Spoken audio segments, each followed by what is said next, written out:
Have you ever wondered what really separates the absolute top performers from everybody else? It's not just talent, and it's not just hard work. It's something deeper.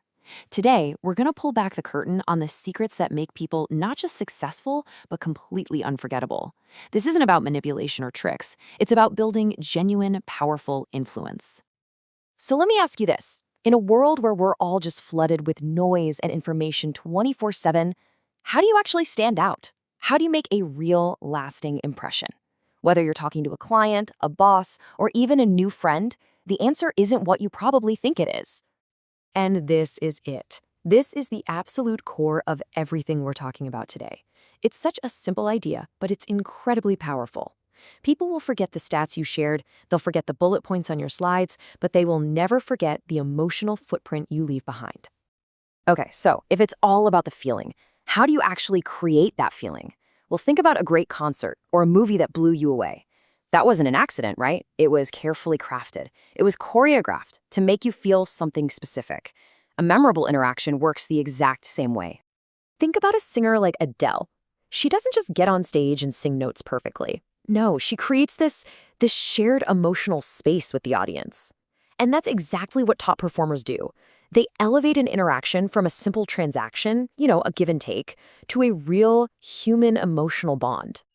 So how do you forge that bond? How do you get there?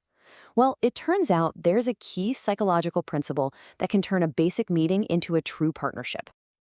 And that principle is something called unity.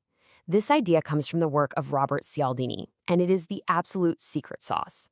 When you can create a sense of shared identity, that feeling of, hey, we're on the same team here, we're in this together, you stop trying to persuade someone and you start truly collaborating with them.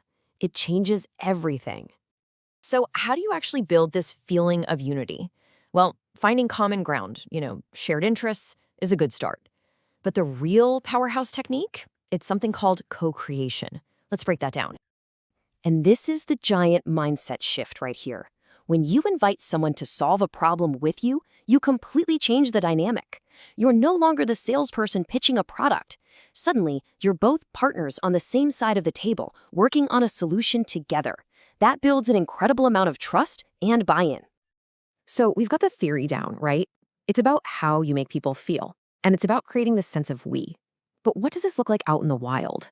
What does it look like when it's put into practice at the highest possible level? Well, meet Neil Wood. This guy has sold over $1 billion, with a B, in financial products. And he did it by basically throwing out the traditional sales playbook. His entire strategy boils down to one simple, incredibly powerful idea. And there you have it.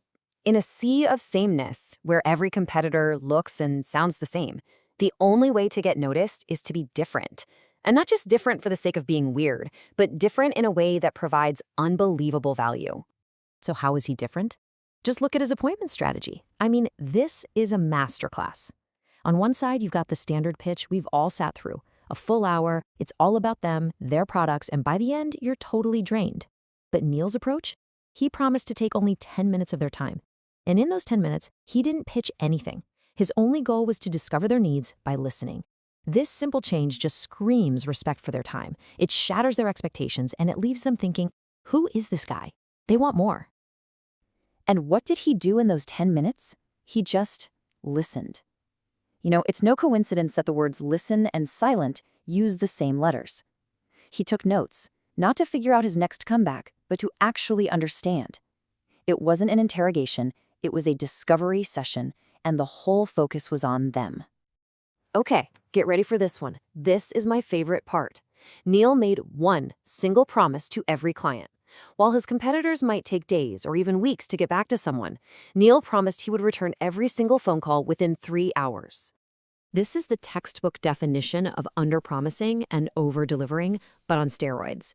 He set an incredibly high bar for himself, and then he just hit it again and again and again. That's how you build an absolute rock-solid reputation for being reliable and for genuinely caring. Now, these strategies are game changers for sure. But what's the mindset powering all of this? How do you keep this up day after day without burning out? This is Neil's genius formula for staying resilient. He calls it SW cubed over N. It stands for some will, Some won't. So what? Next. It's a simple little mantra that completely refrains rejection. It's not a personal attack, it's just a numbers game. It keeps you from getting discouraged and helps you move on to the next opportunity. And finally, these are the non-negotiables, the habits of the truly elite. They're what he calls students of the sport, meaning they are always learning, always getting better. They show up 15 minutes early, period. They understand their attitude is a choice and it's contagious. And they never ever wing it. They practice, they rehearse. Excellence is a discipline, not an accident. So as we wrap all this up, I want us to completely rethink what a personal brand even is. Because it's not your job title, it's not the company you work for or how polished your LinkedIn profile looks. It's none of that surface level stuff. Your brand is the sum total of all these little actions. It's that feeling of being truly heard. It's the feeling of being respected and being treated like a partner, not a number. Your brand is the emotional aftertaste you leave in every room you exit. And that brings us right back to the most important question of all, the one you need to ask yourself after every single interaction, every call, every email. What feeling are you intentionally choosing to leave behind? Because that, more than anything else, is what will define you.